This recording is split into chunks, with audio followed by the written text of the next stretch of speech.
Hello दोस्तों, कैसे हो आप सब। मैं उम्मीद करता हूं आप सब अच्छे होंगे।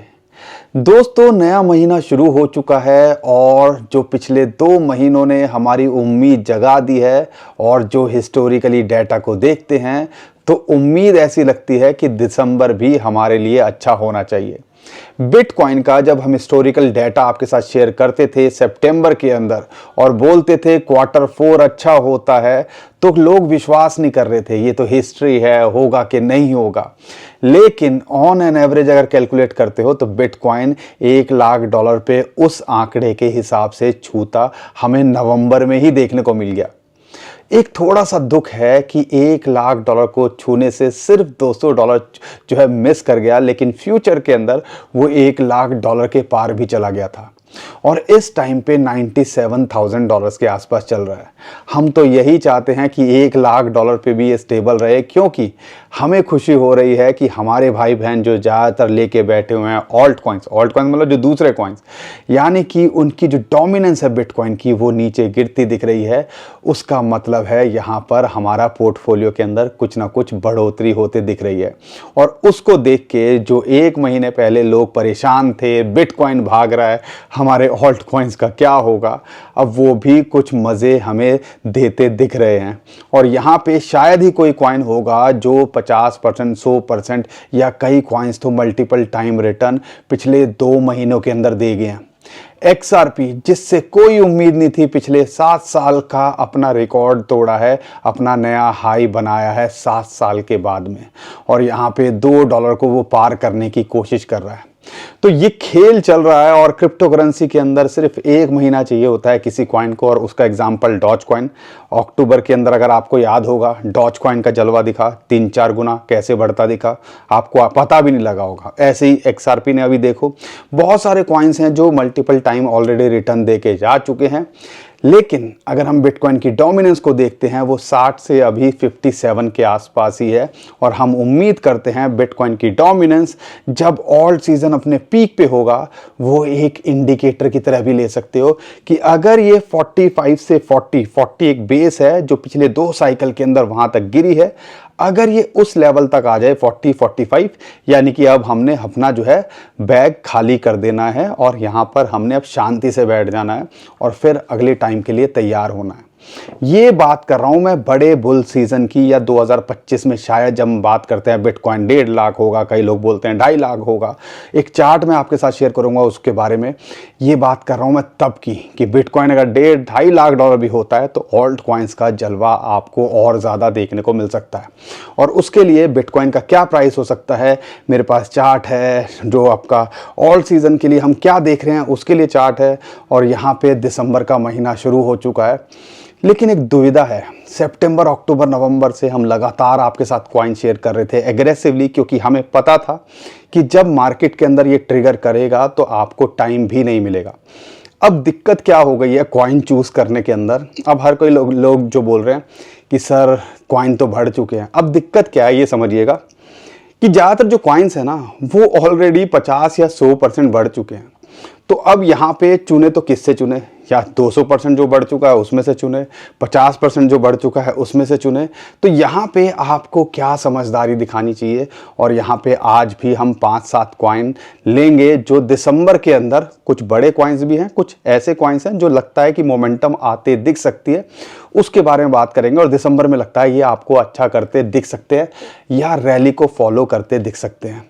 और बिटकॉइन का क्या टारगेट हो सकता है लॉन्ग टर्म में, शॉर्ट टर्म में क्या लगता है वो भी बताएंगे, और क्या न्यूज़ चल रही है उसके बारे में भी बात करने वाले हैं। तो दोस्तों, सिचुएशन कैसी भी हो, जब आपका भाई आपका साथ दे रहा है तो आप भी अपने भाई का साथ दिया करो, वीडियो को लाइक करा करो, चैनल को सब्सक्राइब और शेयर कर दिया करो। चलो, अभी तक लाइक नहीं किया ना, ये न्यूज़ सुन के जो सबसे पहली है उसके बाद तो आप लाइक कर ही देना। 28 तारीख को देखो, मज़े की बात क्या है क्रिप्टो करेंसी के अंदर, अगर इंडियन है कोई, USA में जो हो रहा है उससे क्या नेगेटिव पॉजिटिव इम्पैक्ट पड़ता है, अब उसका ज़्यादा हमें लगने लगा है कि इंडिया के अंदर, मार्केट के अंदर क्या हो रहा है। फेड, किसी को पता था US फेड क्या करता है? अब पता है, CPI का डाटा आता है, FOMC की मीटिंग होती है, क्या इंपैक्ट पड़ता है, हर कोई वेट करता है ताकि उसके अंदर ट्रेड लेके कुछ 2 पैसे कमा सके। ऐसे ही यहाँ पर बहुत सारी चीज़ें चलती हैं।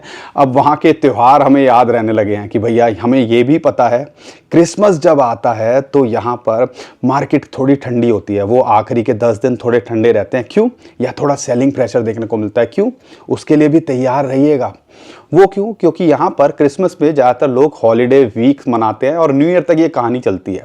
यानी कि ये 10-12 दिन वैसे के वैसे रहते हैं और जिसके अंदर ज़्यादा कुछ मार्केट ठंडी रहती है। क्योंकि खासकर अगर यूरोप की बात करते हैं, अमेरिका की बात करते हैं, जहाँ पे क्रिश्चियन लोग फॉलो करते हैं क्रिश्चियनिटी को, तो वहाँ पे ये क्रिसमस एक बड़ा त्यौहार है। जैसे हमारे यहाँ दिवाली पे है, तो सब कुछ काम धंधा छोड़ के उन कामों के अंदर वो लगे रहते हैं। तो फिर क्या होता है भैया, दिवाली पे हम पैसे खर्च करते हैं ना, नई चीज़ें लेके आते हैं, हम अब रिश्तेदारों में मिठाइयाँ बांटते हैं, गिफ्ट बांटते हैं, उसके लिए चाहिए होते हैं पैसे।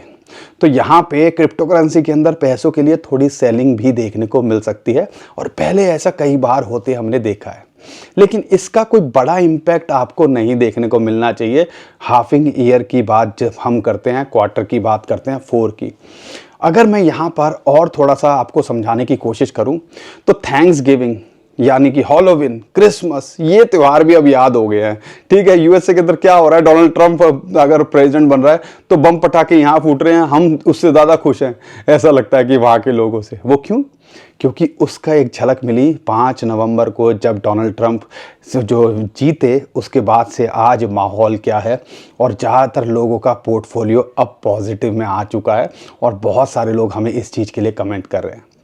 सब्र का फल मिलता है। और थैंक्स गिविंग, जिसके लिए मैं कह रहा था लाइक करने पे मजबूर हो जाओगे, उसकी बात करता हूँ। तो टॉम ली हैं फन स्ट्रेट के, वो कह रहे हैं कि जो 28 तारीख को इन्होंने ये बात करी थी, थैंक्स गिविंग डे जिसको कहते हैं।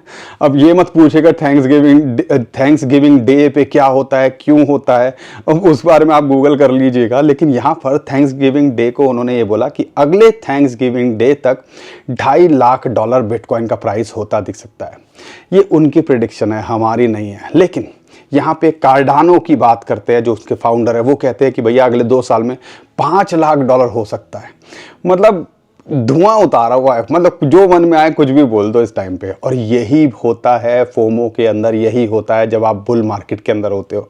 नहीं तो 1 साल 1.5 साल पहले जब बिटकॉइन $15,000 का था, कोई अगर $50,000 भी बोलता था या $1 लाख भी बोलता था, दुश्मन दिखता था, लगता था ना कि पता नहीं यार कहाँ फंसवाने वाला है ये। और आज $1 लाख पे ये कहानियां निकल के आ रही हैं। लेकिन यहाँ पे अगर हम चार्ट को देखते हैं तो क्या निकल के आता है, थोड़ा सा समझने की कोशिश कीजिएगा।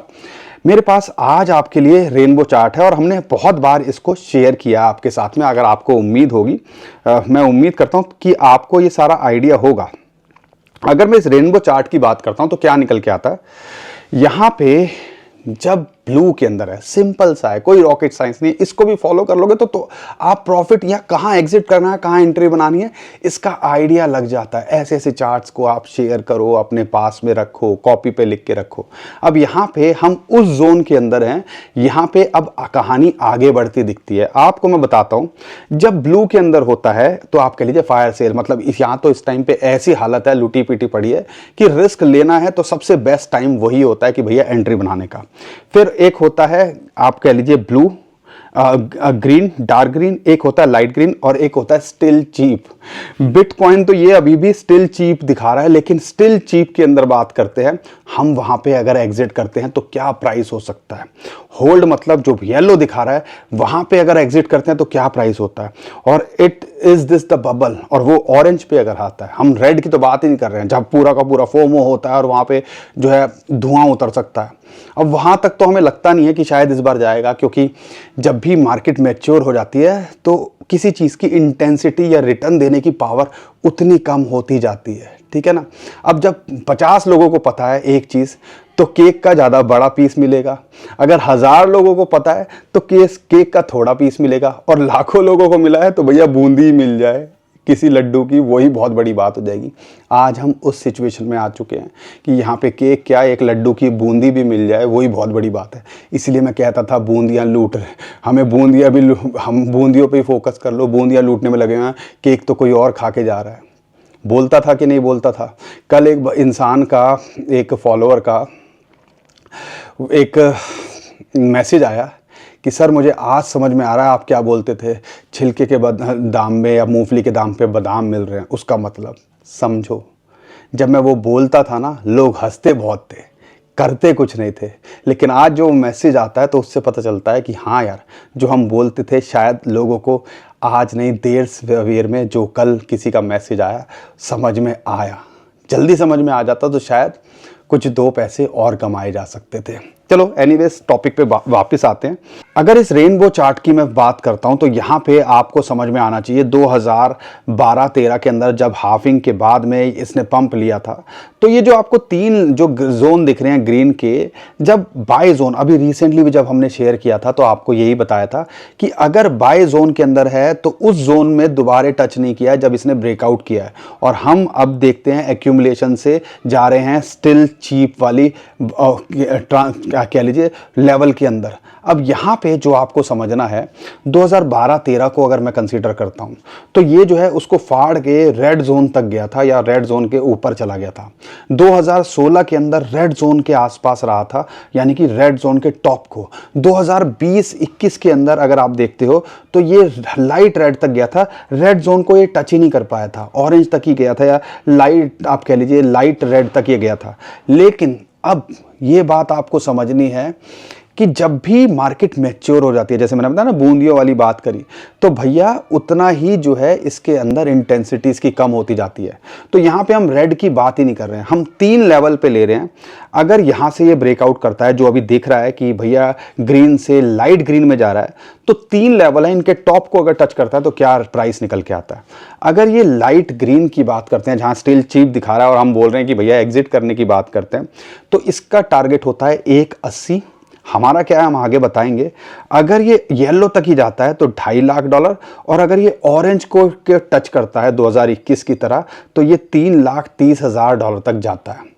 अब जो प्रिडिक्शंस निकल के आ रही हैं, जो बहुत सारे लोग एक्सपर्ट बोल रहे हैं, स्टैंडर्ड चार्टर्ड भी बोलता है कि $2.5 लाख तक जा सकता है, टॉम ली बोल रहे हैं 1 साल के अंदर $2.5 लाख जा सकता है, कार्डानो के जो फाउंडर हैं वो बोल रहे हैं कि भैया $5 लाख तक जा सकता है, कई लोग तो 8-8 लाख गोल्ड को पार करने की बात करते हैं। लेकिन हमें लगता है कि 1.20 से $1.5 लाख अब जो है कहीं ना कहीं रीचेबल है, जो 2025 का टॉप हो सकता है। अगर वहाँ पे आएगा तो हम अपनी एग्जिट करना शुरू करेंगे, कम से कम अपना प्रिंसिपल तो यहाँ निकालने की कोशिश करेंगे।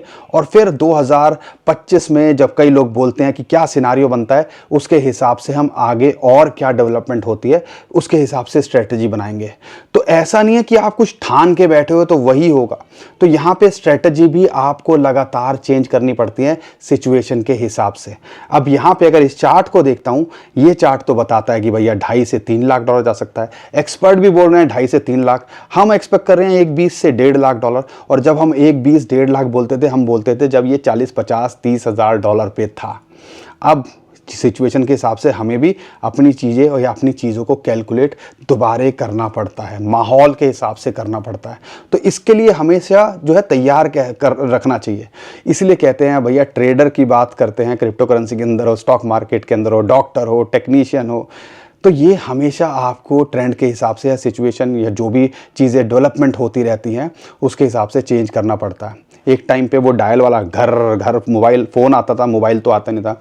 आज की डेट में शायद ही किसी के घर में वो टेलीफोन होगा, ठीक है ना। तो ये चीज़ें, अब इंटरनेट की बात करते हैं, अब तो टचलेस आ गया है, पहले बटन दबाने पड़ते थे। तो आपको भी अपग्रेड करते रहना पड़ता है सिचुएशन के हिसाब से। लेकिन मैंने बता दिया ये चार्ट क्या कहता है और इसके हिसाब से 2025 के अंदर क्या टारगेट हो सकते हैं। आपको क्या लगता है क्या टारगेट हो सकते हैं और आपकी कोई स्ट्रेटजी है, कमेंट में हमें बताइए, शायद हमारे भाई बहन के काम आ जाए, कुछ अच्छी चीज़ निकल के आए उसमें से। तो उम्मीद करता हूं दोस्तों ये आपको पता चल गया होगा एक नए चार्ट के बारे में। और यहाँ पे अगर हम शॉर्ट टर्म में देखते हैं तो बिटकॉइन का क्या लगता है। अगर मैं शॉर्ट टर्म में बिटकॉइन का प्राइस देखता हूँ तो 1,02,000 ऐसा लगता है कि भैया दिसंबर में तो कम से कम हमारी जो है कहीं ना कहीं वो तमन्ना पूरी हो जाए, $1,00,000 को पार करता दिखे। लेकिन हम देखते हैं 1,10,000 तक अगर ये $90,000 के ऊपर टिका रहता है तो हमें देखने को मिल सकता है। और अगर यहाँ से करेक्ट करता है तो एक इंपॉर्टेंट सपोर्ट $90,000 to $94,000 और एक अच्छी सपोर्ट यहाँ मिलती है इसको $83,000 के आसपास, 83 to 85,000। और इंटरेस्टिंग बात क्या है, 50 डे मूविंग एवरेज बहुत स्पीड से उसी लेवल के आसपास आने की कोशिश कर रहा है। 50 डे मूविंग एवरेज एक इंपॉर्टेंट सपोर्ट यहाँ निकल के आनी चाहिए इन फ्यूचर में अगर करेक्शन आती है।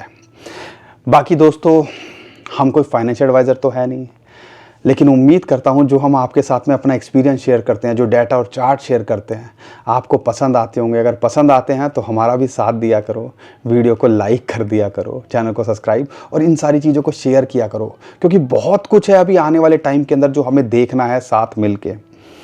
अब यहाँ पे बात आती है ऑल्ट कॉइन्स की। ऑल्ट कॉइन्स की अगर मैं बात करता हूँ तो भैया, गाड़ी समझ लीजिए अभी तो इंजन गर्म होकर गाड़ी थोड़ी चलना शुरू हुई है। असली खेल तो यहाँ पे हम देखते हैं जब बिटकॉइन की डोमिनेंस 40 के आसपास होगी, जो हम हिस्टोरिकली देखते हैं। 40 के आसपास, मैं ये नहीं कह रहा हूँ कि अगले 2 महीने में हो जाए, 3 महीने में हो जाए, क्योंकि हिस्टोरिकली अगर बिटकॉइन की डोमिनेंस के चार्ट को देखते हैं, नवंबर हाफिंग ईयर की बात करते हैं, नवंबर से लेके मई जून तक जो है वो करेक्शन लेता है और बिटकॉइन की डोमिनेंस, और करेक्शन लेती है तो 40 के आसपास आती है। और 40 के आसपास जब भी आई है तो हमने देखा है भैया जो ऑल्ट कॉइन्स हैं वो फटते दिखते हैं और मल्टीपल टाइम रिटर्न देते दिखते हैं। ऐसे ही हमने 2016-17 में देखा, ऐसे ही हमने 2020-21 में देखा, और अभी जिस हिसाब से नवंबर के अंदर करेक्शन आते दिख रही है, बिटकॉइन की डोमिनेंस 60-61 से घटते दिख रही है, तो उम्मीद जग रही है कि भैया ऑल्ट कॉइन्स जिस हिसाब से थोड़ा सा अच्छा करते दिख रहे हैं या बेटर रिकवरी दिखाते दिख रहे हैं, कि आने वाले टाइम के अंदर ये चीज़ कंटिन्यू रहनी चाहिए। लेकिन यहाँ पे दिसंबर के अंदर अगर मैं कुछ कॉइन्स की बात करता हूँ तो क्या निकल के आता है। सबसे पहले मैं 2-3 कॉइन जो है जो कि इस टाइम पे ट्रेंड के अंदर है उनके बारे में शेयर करता हूं, लेकिन उससे पहले इथेरियम की बात करता हूं। इथेरियम की बात करते हैं, 3350 पे इसको एक सपोर्ट है, जब तक यहां मेंटेन करता है फिबोनाची 0.618, नथिंग टू वरी। हमें लगता है ये $4000 कभी भी लगता दिख सकता है, और करेक्शन आती है तो एक इंपॉर्टेंट सपोर्ट यहाँ है और एक important support 200 day moving average और फिबोनाची की रेशियो 0.5 जो कि $2800 से $3000 आती है। अगर मैं बात करता हूँ XRP की, 7 साल के बाद में, 7 साल बहुत बड़ा टाइम होता है। 2016-17 में इसने अपना पीक लगाया था $3 के आसपास, और ये $2 के आसपास ही था। अपना पीक भी टच नहीं कर पाया था क्योंकि सिक्योरिटी एक्सचेंज कमीशन का वहाँ इशू निकल के आया था और केस वेस के चक्कर में फंस गया था, तो $2 भी ये टच नहीं कर पाया था। 7 साल के बाद में ऐसा हुआ है कि बिटकॉइन ने अपने जो 2021 का हाई है उसको ब्रेक करने की कोशिश की है। लेकिन आपको एक चीज़ देखनी है और इस चीज़ को हमेशा ध्यान रखिएगा। सोलाना के अंदर अभी हमने रिसेंटली $260 जो उसने ऑल टाइम हाई था उसको ब्रेकआउट करने की कोशिश की। जो भी प्रीवियस जो आप कह लीजिए ऑल टाइम हाई होता है या हाई होता है, उस पर हमेशा एक रेजिस्टेंस मिलती है, और वही चीज़ सोलाना के साथ हुई और वहाँ से रिजेक्ट होकर $225-230 तक आ गया। लेकिन $200 पे सपोर्ट है और एक इंपॉर्टेंट सपोर्ट 164 है। जब तक इन दो लेवल पे और लेवल पे 165-64 पे मिल जाए जहाँ पे फिबोनाची की रेशियो 0.618, तो छोड़िएगा मत। तो आप कह लीजिए यहाँ पे ये रिजेक्शन मिलती है। ऐसा ही हो रहा है इस टाइम पे XRP के साथ में, क्योंकि 2021 का वो ऑल टाइम हाई है, वो एक इंपॉर्टेंट रेजिस्टेंस है, और यहाँ पे अगर ये मिलता है तो ज़्यादा परेशान नहीं होना। लॉन्ग टर्म में जिस हिसाब से माहौल बन रहा है, और XRP की एडॉप्शन तो कई बैंक्स कर ही रहे थे, लेकिन सिक्योरिटी एक्सचेंज कमीशन की वजह से इशू था। ऐसा लगता है कि आने वाले टाइम के अंदर ये अपना ऑल टाइम हाई को ब्रेक करता दिख सकता है, $3 के पार ये जाता दिख सकता है। लेकिन यहाँ पर अगर आपने एंट्री नहीं बनाने की सोच रहे हो तो शायद थोड़ी देर है, आपको बेटर है दूसरे कॉइन पे फोकस करना है। और आपका पैसा अगर 3-4 गुना हो गया है तो यहाँ पे अगर अपना प्रिंसिपल भी निकाल लें तो कोई हर्ज नहीं है, क्योंकि और बहुत सारे कॉइन्स हैं जिनके अंदर और ज़्यादा पोटेंशियल है। क्योंकि 4-5 गुना कोई कॉइन हो गया है और अपना प्रिंसिपल निकाल लें तो क्या बुरी बात है क्या इसके अंदर? थोड़ा सा समझदारी, थोड़ी स्ट्रेटजीज आपको बनानी चाहिए। लेकिन यहाँ पे अगर मैं बात करता हूँ डॉज कॉइन की, कल मैंने वीडियो के अंदर आपको बताया था डॉज कॉइन एक जोन के अंदर फंसा हुआ है, आधे डॉलर के आसपास 0.618 फिबोनाची की रेशियो और 0.5 वहाँ इसके बीच में फंसा हुआ है। ध्यान रखिएगा, फिबोनाची की रेशियो एक इंपॉर्टेंट रेशियो निकल के आती है, उसी की वजह से हम यही कह रहे थे कि भैया यहाँ से ये डबल हो जाएगा। लेकिन बेटर है कि किसी और कॉइन में लगा लो जिसके अंदर पंप नहीं हुआ है, और उसमें से कल हमने आपके साथ में शेयर किया था शिबा इनू। आज देखो 2500 से आज की डेट में 3100-3200 आ गया ना, यानी कि कहने का मतलब है थोड़ा आपको स्मार्ट प्ले करना पड़ेगा, और शिबा इनू यहाँ पे अभी करता दिख रहा है। और अगर मैं बात करता हूँ हमारे दिसंबर के 5 कॉइन्स, और इशू क्या है कि सारे कॉइन्स बढ़ चुके हैं, तो हमने कोशिश की है बड़े कॉइन्स जो बढ़े नहीं हैं और कुछ 1-2-3 कॉइन्स जो अभी तक मोमेंटम नहीं पकड़ पाए हैं, उनके अंदर से आपके लिए दिसंबर के कोई कॉइन लाएं ताकि रिस्क कम हो और हमें पोटेंशियल ज़्यादा लगे या एक अच्छा रिटर्न हमें मिल सके। तो उसमें से अगर मैं बात करता हूँ यहाँ पर शिबा इनू की, तो शिबा इनू की अगर मैं बात करता हूँ तो यहाँ पर 2500-2600 पे अभी रिसेंटली कल तक था, हमने बोला कितना ले लो, लेकिन ऐसा लगता है ये दिसंबर में अच्छा करता दिख सकता है। और अगर दूसरे कॉइन्स को फॉलो करता दिखा अपनी कैटेगरी के, तो ये आपको 3700 से लेके 47 बल्कि 5000 तक जाता दिख सकता है। और इसका टारगेट यहाँ पे आप 50 to 100% हम उम्मीद करें ये देके जा सकता है। लेकिन अगर अच्छी एंट्री देख रहे हो तो एक अच्छी एंट्री इसको 2500 के आसपास या 2200 के आसपास अगर मिल जाए, करेक्शन आती है तो इसके अंदर बनाई जा सकती है। अगर मैं दूसरे कॉइन की बात करता हूँ, मैटिक, पॉलीगॉन मैटिक की बात करते हैं, आधे डॉलर पे मिल जाए तो एक अच्छी अपॉर्चुनिटी है, लेकिन 0.6 डॉलर के नीचे भी मिल रहा है, तो ये कॉइन के अंदर भी मोमेंटम आती दिख रही है। हमें लगता है कि ये टॉप कॉइन्स के अंदर तो आता ही है, ये भी एक मोमेंटम पकड़ता दिख सकता है। आज 75 सेंट से लेके $1 शॉर्ट टू मिड टर्म में इसका भी टारगेट लिया जा सकता है। और हमें लगता है कि जैसे दूसरे कॉइन्स फॉलो करेंगे, इथेरियम अगर आपको $4000 दिखेगा तो ये आपको उम्मीद है कर सकते हो 75 सेंट से, यानी कि 0.75 से $1 लगता दिख सकता है। और इसके अंदर भी पोटेंशियल है कि ऑल टाइम हाई को अपना छू सके, जो कि लगभग $3 के आसपास आता है। एक और कॉइन है पोल्का डॉट। पोल्का डॉट 2.0 आए तो हम उम्मीद करते हैं कि भैया ये ऑल टाइम हाई को छूता दिख सकता है, लेकिन जिस हिसाब से माहौल बना है और यहाँ पे $5 से इसने $10 की रैली 2 दिन के अंदर लगाई है, तो यहाँ पे इसके अंदर भी आप फोकस कर सकते हो। अगर $8.5 के आसपास मिल जाए और एक एंट्री $60 के आसपास मिल जाए तो एंट्री बनाई जा सकती है। हमें लगता है कि यहाँ पे अभी इसके अंदर और उछाल बाकी है। $11.5 जो इसका प्रीवियस ऑल टाइम हाई, अभी रिसेंटली हाई था इस साल का, उसको ये पार करता दिख सकता है। लेकिन अगर हम देखते हैं तो ये हमें $18 से $19 लगता है 1-2 महीने के अंदर छूता देखने को मिल सकता है। तो इस कॉइन पे अगर अच्छी एंट्री मिल जाए तो इस पे भी फोकस किया जा सकता है दिसंबर के अंदर। अगर मैं बात करता हूँ यहाँ पर एडीए की, $1 के नीचे मिल रहा है तो यहाँ पे एंट्री बनाई जा सकती है। रिस्क इसके अंदर है, $0.9 एक परफेक्ट एंट्री हो सकती है, लेकिन 20-25% की अगर करेक्शन के लिए तैयार हो, क्योंकि ये ऑलरेडी $0.335 से दुगना तिगना हो चुका है। लेकिन ऐसा लगता है अगर लॉन्ग टर्म के लिए भी होल्ड कर रहे हो तो ये आपको ऑल टाइम हाई को छूता दिख सकता है। लेकिन अभी हमें लगता है कि 1.5 से लेके 1.8 शॉर्ट टू मिड टर्म में इसका पोटेंशियल हमें लगता है ये आपको जाता दिख सकता है। तो इस कॉइन पे भी आप नज़र बना के रखिएगा। अगर मैं बात करता हूँ नियर प्रोटोकॉल, जिसने अभी तक कुछ खास किया नहीं है, अभी आप देखो भैया $3.5-4 से $60 पे है, 100% के आसपास है, फिर भी कुछ खास नहीं किया है, क्योंकि इस कॉइन से बहुत उम्मीदें हैं। तो यहाँ पे ये 8.5 से 9.5 बल्कि $12 तक शॉर्ट टू मिड टर्म में लेके जा सकता है। और लॉन्ग टर्म के लिए भी जो अभी तक कॉइन बताएं होल्ड कर रहे हो, सारे अच्छे कॉइन्स या मल्टीपल टाइम रिटर्न देते भी दिख सकते हैं। अगर मैं बात करता हूँ एक और कॉइन की, उसमें से है जुपिटर। रेडियम ने अच्छा किया है, जुपिटर ने अच्छा नहीं किया है। डेक्स है, सोलाना के ऊपर है, लेकिन ऐसा लगता है इसके अंदर ब्रेकआउट है और इस महीने ये आपको अच्छा करता दिख सकता है। हम इसका देख रहे हैं अभी जो है $1.1 के आसपास चल रहा है, लेकिन हमें लगता है 1.5 से लेके $2 शॉर्ट टू मिड टर्म में, यानी कि 50 से 100% का पोटेंशियल ये रखता है। और एक बुल रैली के अंदर, क्योंकि अपना पहला बुल रन देखेगा, तो ये लगता है कि भैया और अच्छा आपको इन फ्यूचर करता दिख सकता है। तो इस कॉइन पे भी फोकस कर सकते हो। अगला कॉइन है बीको या बाइको। बाइकोनॉमी की बात करते हैं। जब हमने बताया था ये भैया 25 सेंट $0.25 के आसपास बताया था, वहाँ से $0.4 जा चुका है। लेकिन ऐसा लगता है इसके अंदर एक पोटेंशियल है आने वाले टाइम के अंदर और अच्छा करता दिख सकता है। ये 0.6 से लेके $0.7 तक भी आपको शॉर्ट टू मिड टर्म में देके जा सकता है। इस कॉइन पे भी आप नज़र बना सकते हो। बाकी दोस्तों 5-7 कॉइन है ना, बड़े कॉइन्स हैं, अच्छे कॉइन्स हैं, टॉप 100 के अंदर आते हैं, तो ऐसा लगता है रिस्क थोड़ा कम है और यहाँ पे कुछ अच्छा ये करके देके जा सकते हैं। बाकी दोस्तों 100 बात की एक बात, हम कोई फाइनेंशियल एडवाइज़र नहीं है।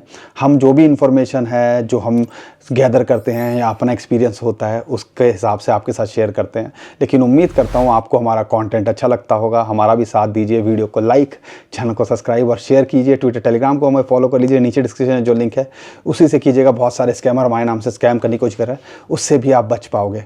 अभी के लिए विदा लेता हूँ। खुश रहिए, मुस्कुराते रहिए, कमाते रहिए। आपका दोस्त पंकज। थैंक यू, नमस्कार, धन्यवाद।